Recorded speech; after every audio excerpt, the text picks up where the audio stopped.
Já estamos aqui de volta com o programa Sinais de Fumaça, um programa bem interessante. Inclusive, eu gostaria aqui que a Carminha, sobre sinais de fumaça, falasse da mensagem que ela deixa no celular dela. Como é que é a mensagem, Carminha? Exatamente, não deixem mensagens. Eu só sei ler fumaça. Olha aí. Só sei ler sinais de fumaça. Muito bem, está até no recadinho lá do celular da Carminha Levi. Carminha, como é que acontece as terapias xamânicas lá na Pagéia? Como é que acontece? Nós temos dois enfoques. Uma que seria os estudos de xamanismo, e outros que seriam a cura do ser total, do ego. No xamanismo não tem matar o ego. Tem você se conhecer, fortificar o seu ego, para você encontrar sempre a sua divindade. Tá? As terapias acontecem toda segunda-feira, de 6h30 às 8h, e esses grupos são os grupos que geralmente nós trabalhamos 4 meses. Quem quiser continuar, continua. Não é um grupo fechado, mas as pessoas precisam se comprometerem a ficar 4 meses para poder sentir as mudanças. Eu trabalho com o toque do tambor, as viagens xamânicas, a partir do que as pessoas do grupo trazem. E trabalho em cada um em per si, mesmo estando em grupo. Porque cada um vai fazer com um tema, Sim. que é o tema que está angustiando a pessoa, sua viagem e depois partilhar.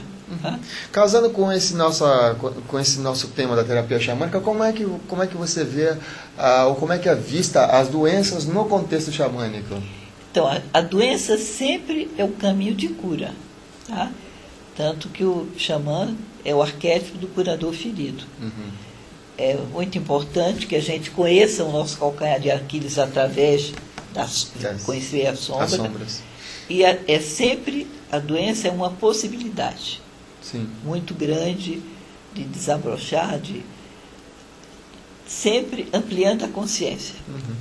E é bem interessante que até na sua própria experiência de vida você teve isso como tive um modelito. Um modelito dessa transformação, né? Exatamente. Então essa terapia xamânica até está na chamada, né, que é a conquista da sua harmonia interpessoal, né? Exatamente. Essa coisa da sua harmonia interior. Outra coisa que também está bastante crescente aqui, principalmente nos meios urbanos, é essa procura ao xamanismo, a procura desses conhecimentos xamânicos. Na sua visão, o que atribui esse aumento dessa procura por essas conexões mais voltadas para o xamanismo? Eu vou te dar uma visão de psicólogo. Certo. Tá? O xamã é um arquétipo. Os arquétipos sempre aparecem em situações de crise, quando eles são necessários. Um exemplo bem simples. Todos nós temos instinto paternal, mas tanto a mulher quanto o homem têm esse instinto despertado quando o bebê nasce. Não que o bebê seja um problema, mas o bebê faz com que o arquétipo da mãe, do pai assuma. E nós estamos... Quando é que apareceu o primeiro xamã? O primeiro xamã apareceu numa época que o ser humano ainda, na minha visão de terapia xamânica matricial, o ser humano vivia no Éden. Ele não tinha nenhum contato não tinha consciência. Então, alguns homens já predestinados que tocavam tambores com ocos, troncos, ocados, eles batiam, como batia o coração, que é o primeiro som que a gente ouve, e foram levados à quinta, a grande corrente evolucionária dos seres.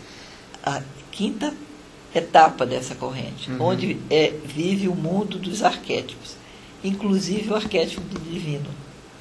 Nessa chegada lá, eles foram tomados pelo arquétipo do divino e voltaram do transe, eles entraram em transe, né? Sim. Voltaram do transe, trazendo esse divino, que foi algo, você imagina, o sopro divino tocando aquelas pessoas. E eles começaram a acordar os outros seres, trazendo esse sopro divino, que seria a consciência. Aí nasce todo um movimento a partir do arquétipo do divino e se solidifica o arquétipo do xamã. O que é que está acontecendo agora? Nós estamos numa crise tremenda, uma crise existencial.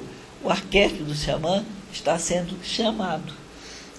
Tá? Muito interessante. Então ele já vem a aparecer com essa predisposição de trazer aí a cura. Ele sempre é presente, mas agora ele vem com a força maior por conta da crise que se passa. E por falar em crise, muitas pessoas já vêem se divulgado há alguns anos e agora está chegando aí o limiar também dessa coisa do 2012. Você com essa experiência de vida e com essa sua fala também da avó, dessa coisa da mestre xamã, dessa avó ancestral do Maelda, como é que você vê esse ponto, essa transição, essa coisa de 2012 aí que está pertinho, está bem próximo? Olha, aí nós vamos entrar nas minhas novas mudanças. Certo. Né? Eu estou trabalhando com o xamanismo cósmico. E o que seria o xamanismo cósmico? É o contato com os grandes mestres, tá? Não só da Fraternidade Branca, como Crayon, os Pleiadianos. Eu tenho uma ligação muito... Eu vejo os Pleiadianos desde quando eu tinha 4 anos de idade. Sim. Imensos seres altos, azuis. E o que eles ensinam é que nós temos que formar um grupo de seres de luz que já está muito grande, e esses seres de luz fazer a massa crítica para ultrapassar e entrarmos realmente na era dourada, na era de luz. E que não vai haver nada de sair do corpo, ascensionar com tripa e tudo. Não tem nada disso. O que vai acontecer é que nós vamos ter capacidade de poder entrar em contato com a 5ª dimensão. Sim. Tá? E nessa 5ª dimensão nós temos um padrão de vida muito parecido com o que eu proponho no xamanismo matricial. Tá? De harmonia, paz, partilha, e que nós vamos sustentar isso. Tá? Então, vão haver catástrofes, vão haver mesmo. Você vê essa catástrofe agora na Noruega. Sim. Isso é bem sinal do tempo. Né? Mas que nada que não seja superável e que venha para trazer luz para a Terra. E determinadas pessoas não vai acontecer nada, porque elas estão tão fora do que seja consciência, tão adormecidas, precisando acordar ainda, que o mundo vai continuar do mesmo jeito para elas. Mas que vai haver cada vez mais uma grande mudança no mundo. Tá? Bom, muito interessante essa parte. Inclusive, eu quero aproveitar essa fala, porque você falou que na 5ª dimensão também reside aquela questão dos arquétipos. Existe alguma semelhança entre o arquétipo do xamã e o arquétipo do Cristo? Se Cristo me perdoa, ele é um xamã. Não, o Cristo é realmente um avatar, né? Um ser iluminado. Não podemos esquecer que temos o Cristo dentro de nós, mas que todos nós, como xamãs, carregamos esse Cristo dentro de nós. Tá? E o Cristo é a maior representação de tudo que um xamã pode alcançar. E um ser humano que não sabe que é xamã, mas pode alcançar também, pela força do amor. Tá? Sim. O que une tudo é o amor. Tá? Legal, muito interessante essa questão. Agora, uma coisa bem curiosa e bem interessante também para a gente transmitir aqui para os nossos convidados aqui, é sobre um dos tópicos até dos seus estudos que tem, das formações, inclusive, na Pagéia, né, que fala sobre as terapias de vidas passadas e também as projeções de vidas futuras. Certo. Como é que funciona isso? Como é que funciona isso? Está dentro do... Eu também tenho uma metodologia. Viu? Eu fico criando, mas eu mantenho uma metodologia. Isso faz parte da multidimensionalidade. Entendo. Né? Então, nós trabalhamos com um animal da 5ª dimensão que chama o Pacauá. Aliás, dia 9, terça-feira, nós teremos um Pacauá aberto, né? Tem uma quantia que se paga, mas não precisa ser frequentador da Pagé, nada. Qualquer buscador está aberto. Nós vamos trabalhar com os contratos sagrados, mudando o karma em dharma. Tá? Então, onde acontece isso? Isso acontece através de 4 arquétipos que nós temos que integrar e nas multividas, nas multi-almas que nós temos, nas multidimensões. Isso só dá para ser entendido se a gente realmente pensa a nível de quinta dimensão. E quem nos leva à quinta dimensão é o Pacauá. Que é esse animal dessa outra dimensão. Exatamente. Que é um animal diferenciado dos animais de poder. Isso. Ele é uma variação do teu espírito. Tá?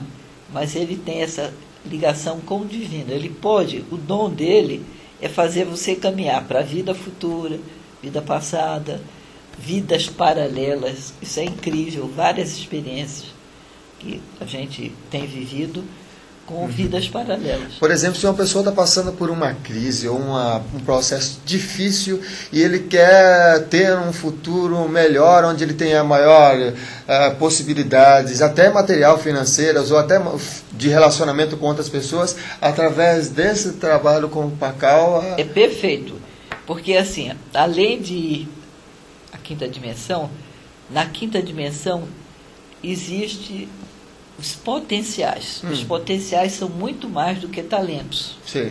Então, e esses potenciais estão entremeados nas fitas do DNA, que é um outro tema muito interessante. Nós conseguimos levar a pessoa até esse campo dos potenciais e lá ela tira de uma fita de DNA o potencial que vem trazendo o que realmente os potenciais dão, né? Muitas vezes coisas desconhecidas, riquezas que ele não imagina que possa ter. Tá? E nós trabalhamos muito, em qualquer situação, com a positividade. Tá? Nós não enfocamos na doença, na perda, nós enfocamos nas conquistas, nas transformações. E, principalmente, é muito interessante porque a grande busca, por incrível que pareça, é da prosperidade. Olha só. Tá? Muito bem, vamos fechar aqui esse bloco aqui no Sinais de Fumaça e vamos aprofundar esse tema também sobre xamanismo e prosperidade. Vamos aproveitar aqui a presença da Carminha Levi para falar sobre esse tema também. Fique com a gente volta já já com o programa Sinais de Fumaça.